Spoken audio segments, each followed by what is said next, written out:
Dimensões Espirituais do Centro Espírita de Sueli Caldas Schubert. Capítulo 8. O psicoscópio. O futuro pertence ao espírito. Cada criatura com os sentimentos que lhe caracterizam a vida íntima emite raios específicos e vive na onda espiritual com que se identifica. Emmanuel. Esse é um trecho do prefácio de Nos Caminhos da Mediunidade. No livro acima citado, André Luiz informa acerca de um delicado e minúsculo aparelho, o psicoscópio, pesando apenas alguns gramas, cuja utilidade é relatada com minúcias no capítulo 2. Vejamos como o autor espiritual expõe a questão. O psicoscópio destina-se à auscultação da alma, com capacidade de definir-lhe as vibrações e também para efetuar diversas observações em torno da matéria.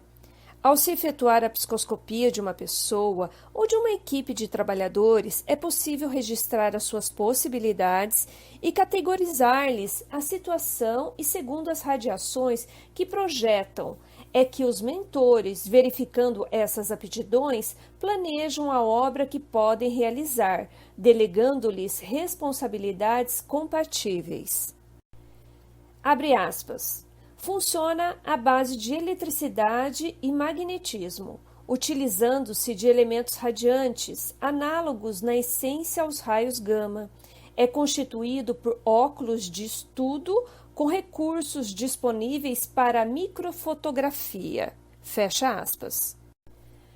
Através do psicoscópio, é possível avaliar a moralidade, o sentimento, a educação e o caráter dos que estão sendo analisados.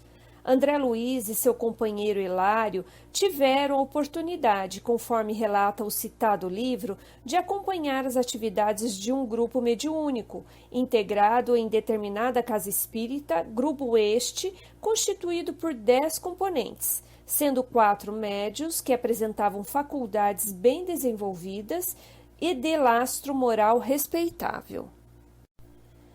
Convidado pelo instrutor espiritual Aulus a observar a equipe mediúnica usando o psicoscópio, André mostrou-se surpreso com as suas propriedades. Notou então que o teto, paredes e todos os objetos eram formados de correntes de força e emitiam uma fraca claridade. Os integrantes encarnados, por sua vez, estavam ligados entre si por vastos círculos radiantes em torno de suas cabeças, como se fosse uma coroa de luz solar, formada pelos 10 participantes. Observemos as anotações do autor. Desse colar de focos dourados alongava-se extensa faixa de luz violeta, que parecia contida numa outra faixa de luz alaranjada, a espraiar-se em tonalidades diversas que de momento não pude identificar, de vez que a minha atenção estava presa ao círculo dos rostos fulgurantes, visivelmente unidos entre si, à maneira de 10 pequeninos sóis emanados uns aos outros. Reparei que sobre cada um deles se ostentava uma auréola de raios quase verticais, fulgentes e móveis, quais se fossem diminutas antenas de ouro fumegante. Sobre essas coroas, que se particularizavam de companheiro a companheiro, caíam do alto abundantes jorros de luminosidade estelar que, tocando as cabeças ali emanadas, pareciam suaves correntes de força a se transformarem em pétalas microscópicas, que se acendiam e apagavam, em miríades de formas delicadas e caprichosas, gravitando, por momentos, ao redor dos cérebros em que se produziam, quais satélites de vida breve, em torno das fontes vitais que lhes davam origem.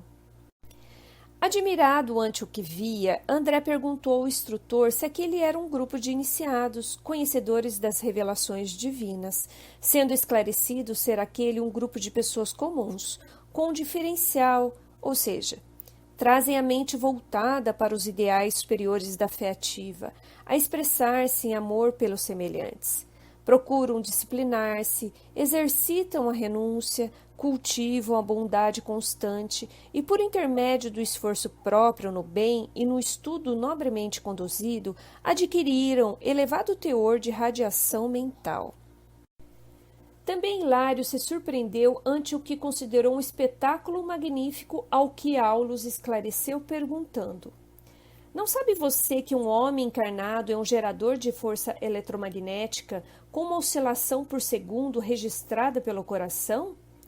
Ignora, porventura, que todas as substâncias vivas da Terra emitem energias enquadradas nos domínios das radiações ultravioletas?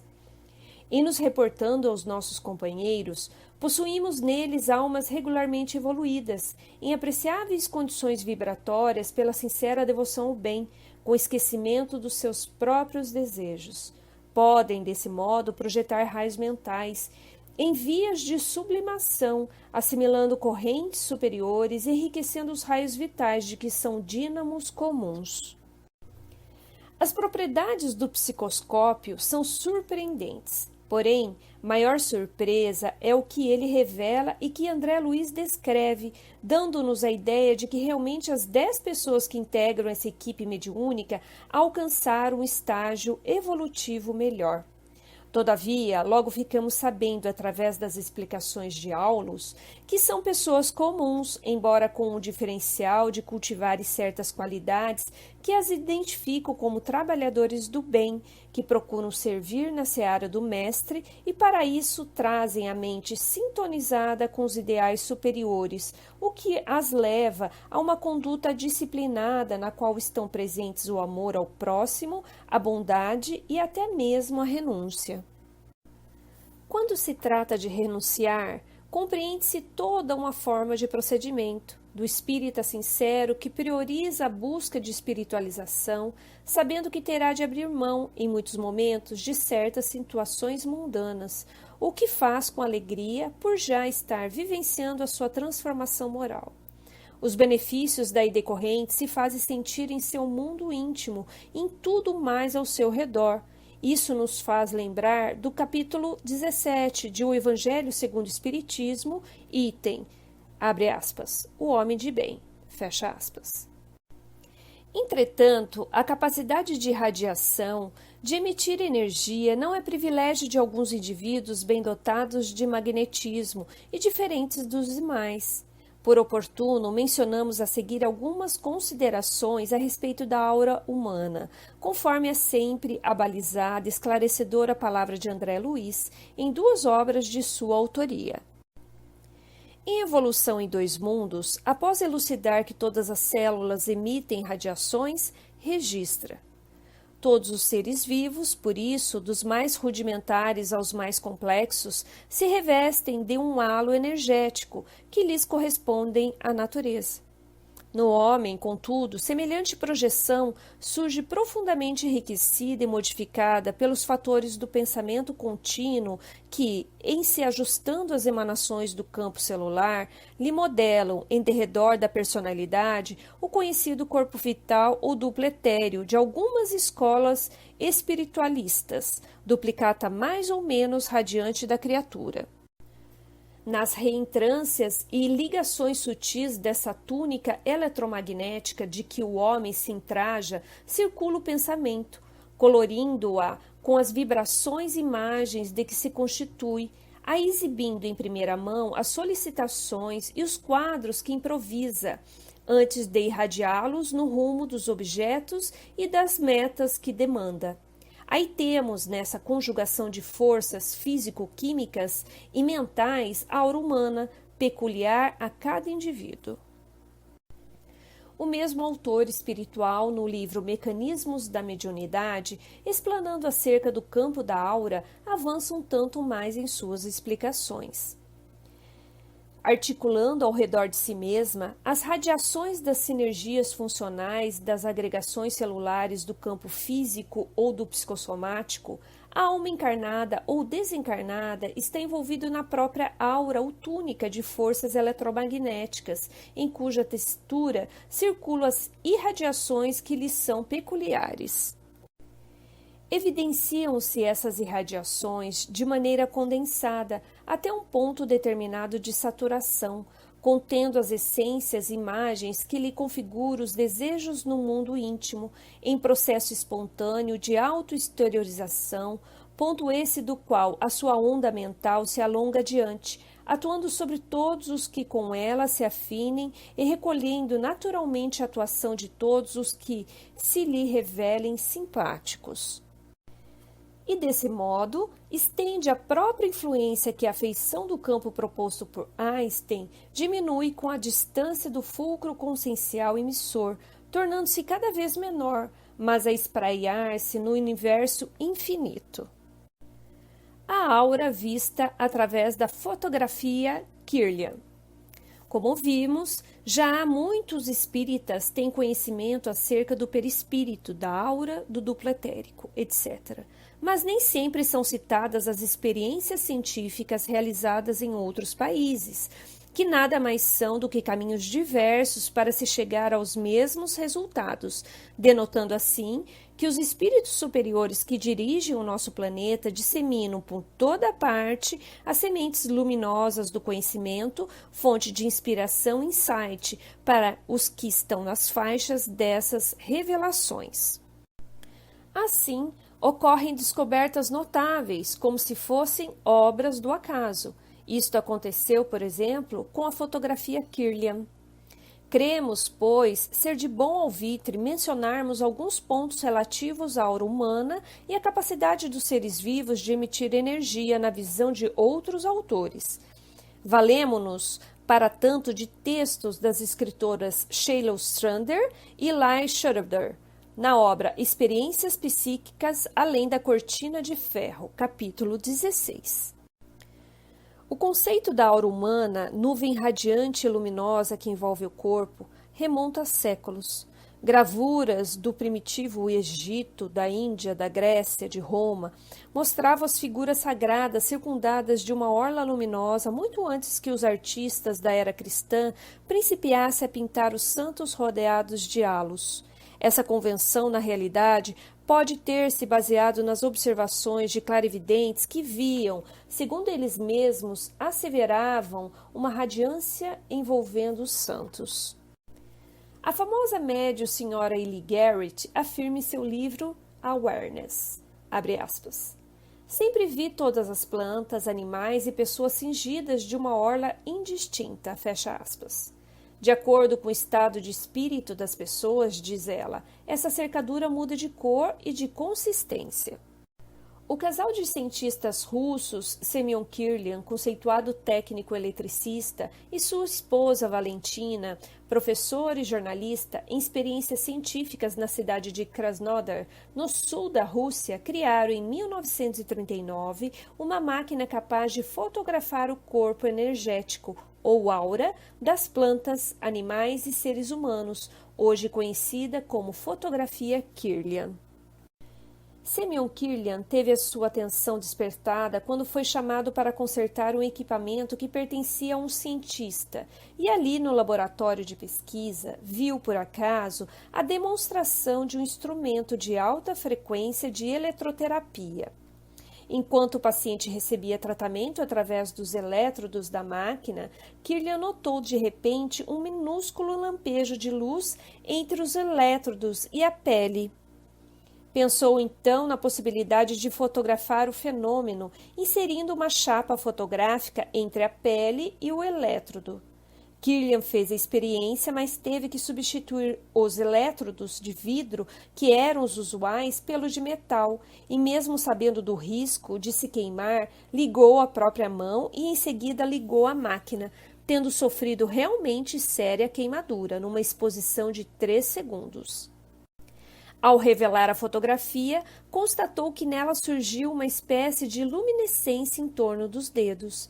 Nascia a fotografia Kirlian, mas só depois de 10 anos a máquina estaria suficientemente aperfeiçoada. É interessante ressaltar, segundo o livro de Sheila e Lai, que o casal aperfeiçoou de tal forma a máquina que as fotografias passaram a ter movimento. Vejamos como é narrado esse momento. Kirlian colocou a mão debaixo da lente e ligou a corrente.